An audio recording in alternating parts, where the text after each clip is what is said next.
Les Parisiens, bonjour le foot, bonjour les Lillois et bonjour Liverpool. Ça sera Paris Saint-Germain-Liverpool en 8e de finale, le plus gros possible. Bon, écoute, de toute façon, on savait que c'était Liverpool ou Barcelone. Dans les deux cas, c'était compliqué, c'était chaud patate. Moi, Liverpool, je suis un peu content, excité parce que ça change.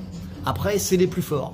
Les Anglais, à chaque fois au milieu de terrain, que ce soit les Newcastle, les Arsenal, ça nous rentre dedans, ça nous détruit, on a beaucoup de mal. C'est l'équipe la plus compliquée à jouer pour le PSG, avec en plus des joueurs qui vont à 2000 en contre. Donc passer Liverpool, ça va être très compliqué, surtout avec le match retour à Anfield, les mecs.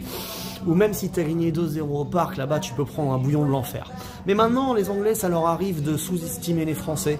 Ça arrive de croire qu'on est la Farmers League.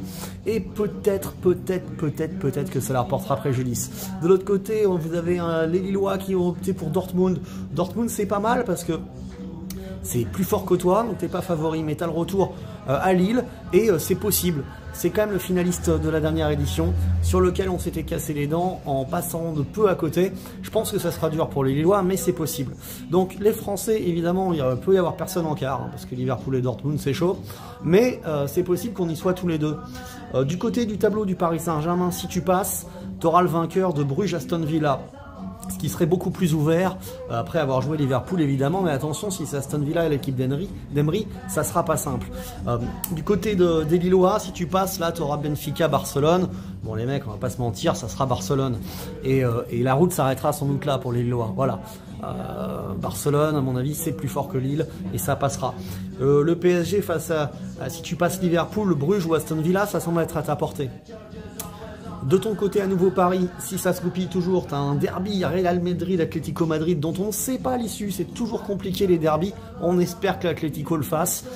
Sinon, ça sera la bande à Kiki. De l'autre côté, PSV Arsenal. Je vois pas Arsenal se faire surprendre par même un bon PSV Eindhoven.